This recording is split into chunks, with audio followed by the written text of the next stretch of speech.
Work is not supposed to be miserable. You're not supposed to hate your job. You're not supposed to hate your boss. You're not supposed to hate your coworkers. It's not just, it is what it is.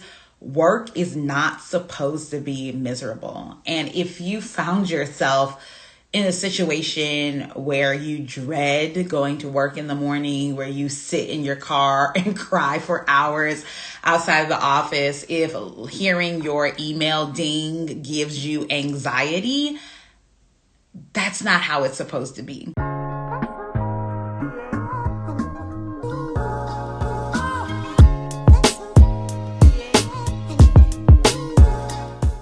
I am here to give you this revelation as a person who grew up in a household where people constantly complained about their boss or the man or their job.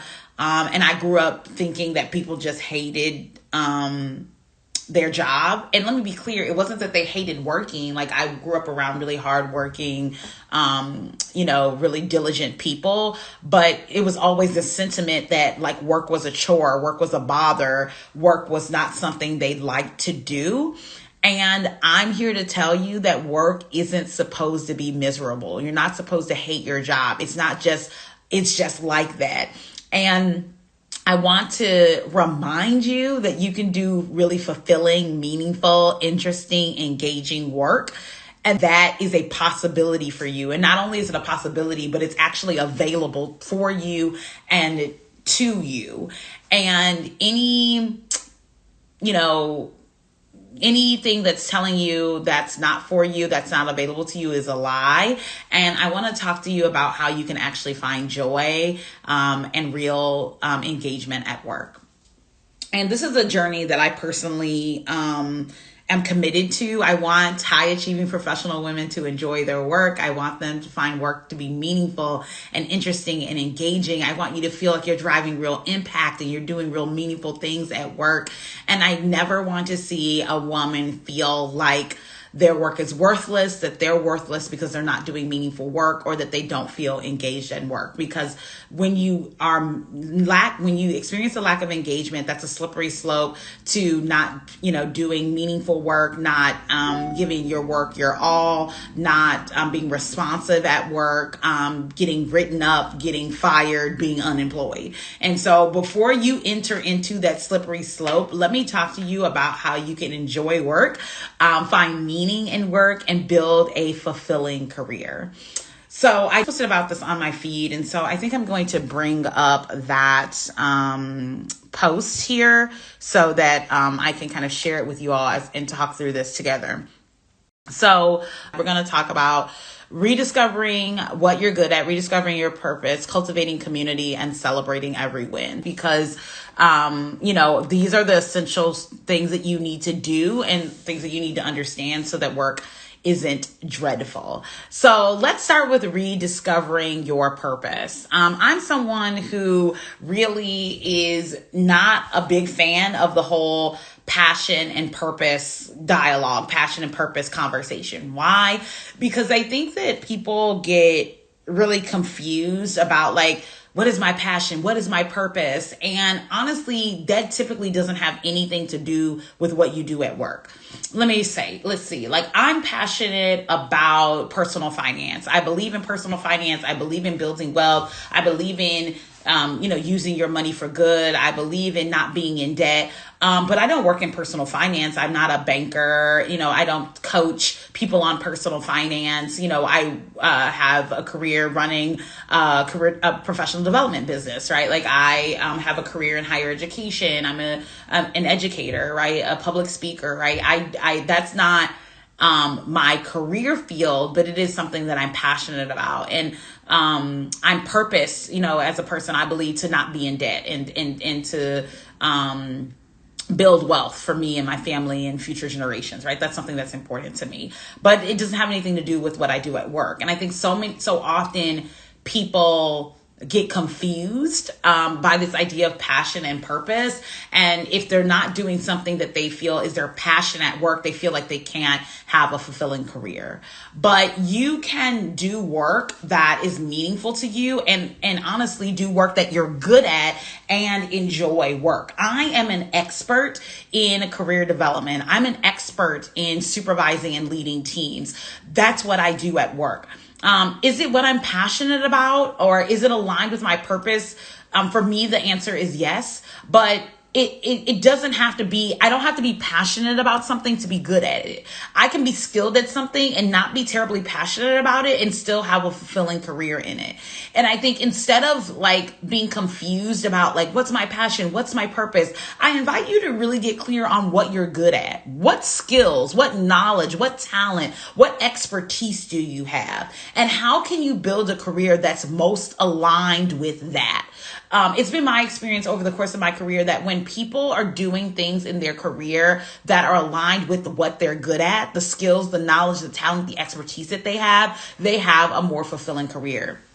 After working in Mentor Me and building Mentor Me for the past several years, I have really recognize that when I'm able to help my mentees get clear on exactly what they're good at, exactly what skills, what knowledge, what talent, what expertise they have, and it becomes so much clearer to them how they can use that skill, that knowledge, that talent, that expertise to identify and secure higher paying, higher level, higher impact roles. And so if you've been frustrated and struggling to build a fulfilling career and that's been challenging for you, then I invite you to really get clear on what you're good at, because that's going to help you build a fulfilling career and ensure that you're not miserable at work. You cannot do something you hate and have a job that you love. Right? Of course, there are tasks, every once in a while at work that I'm like, oh, I hate to do this, or, oh, this is not my favorite thing to do. But generally at work, I'm able to do meaningful work that's fulfilling, work that's engaging, work that's that I'm good at, and that then allows me to be happy and feel fulfilled at work. So the priority must be to avoid being miserable at work, to avoid hating your job, hating your boss, hating your coworkers, is to do work that you're good at. Number two is that we really need to build community for career, right? Building community for career. And this is where mentorship comes in. My mentees are so happy. They're so fulfilled. They're so grounded in their career because they're not doing their career alone. They have me. They have fellow mentees in the program. Career development and honestly life generally can be so isolating, can be so lonely. You can just feel like you're the only one. But when you're able to build community with mentors, with sponsors, with coworkers, with supervisors, with senior leaders, with stakeholders, then you are not going through work alone. You're building community and connection, and you have allies and those who support you and who can give you advice and strategy to help elevate your career. And mentorship is must be an important part of your community if you're really going to have a successful career. You're going to make sure that your work experience isn't miserable, because my mentorship specifically, really helps my mentees find joy at work, right? One of my core values is joy. I like having fun. I like having a good time. I recently started telling people that hard work energizes me. Hard work energizes me. And I know that sounds like a weird and like eye roll concept to a lot of people, but it's true. I like working hard because I'm good at what I do. And working hard means that I get to flex what I do and what I'm good at doing more often. Like, that's a good thing for me.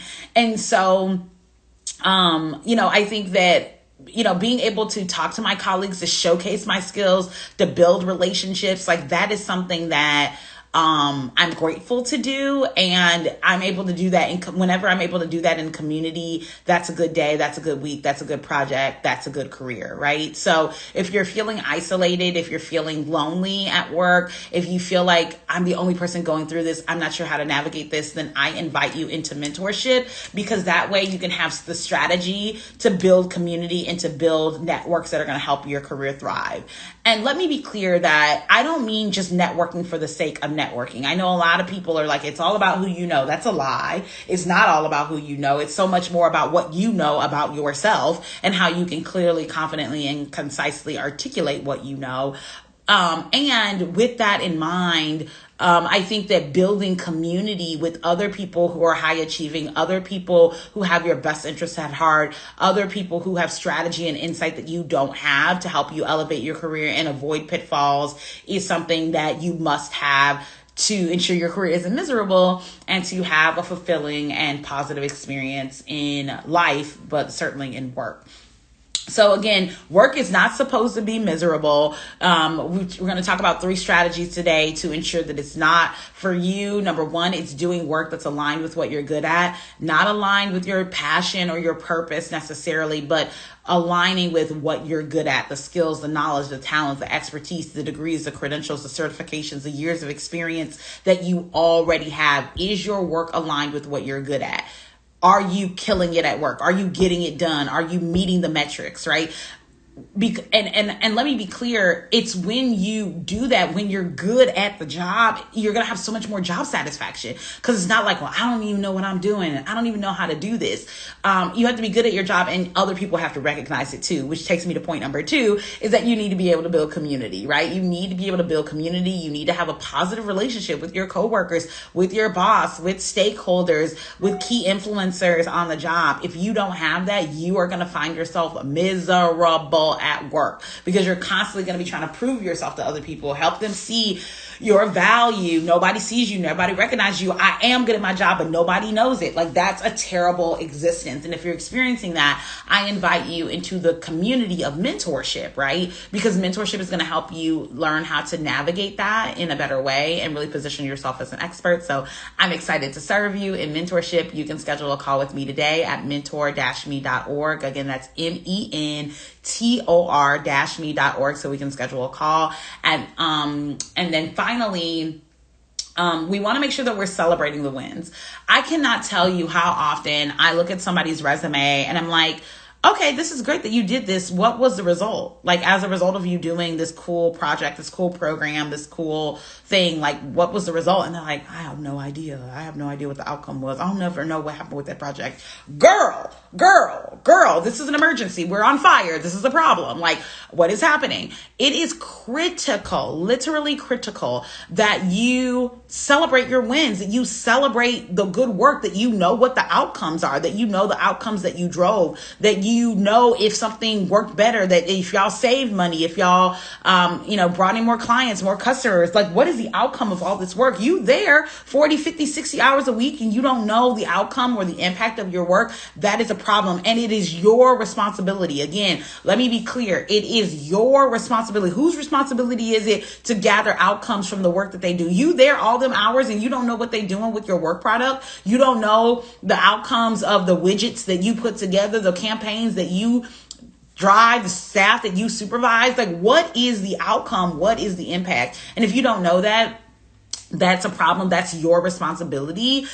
So we have to celebrate those wins. We have to know the wins, right? We have to know what they are, and then we have to be able to celebrate them. So look at that annual report, look at that quarterly report, look at that, annual review, pull out some data, some statistics that are aligned with the work that you do, and make sure that you're documenting those wins and celebrating those outcomes, because they are yours. The company doesn't just magically do well each quarter, right? Like, it does well because of what you are doing, what you are driving, your impact. So just make sure that you are capturing that and you are celebrating that, because what is worth celebrating. So again, work is not supposed to be miserable. You're not supposed to hate your job. It's not is what it is, or that's just how work is. That's just how this industry is. That's just how this job is. No, I release that, and I invite you to release it too.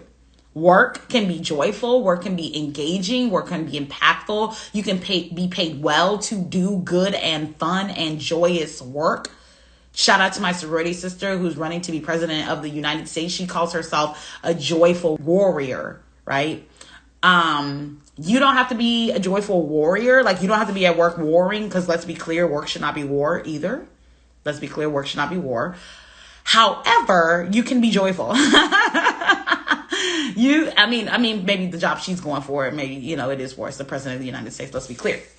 But your work does not have to be miserable. You do not have to hate your job. It does not have to be like that. And if you are experiencing that, then I invite you into mentorship. Again, I'm accepting new mentees right now. You can go to my website to schedule a no-cost call. It's an opportunity for me to get to know you better, to learn what's working well for you, where you feel stuck, where the gaps are, so that I can help you make more money, have more impact, and move into a fulfilling career. Again, to schedule a call with me at mentor-me.org. That's mentor-me.org.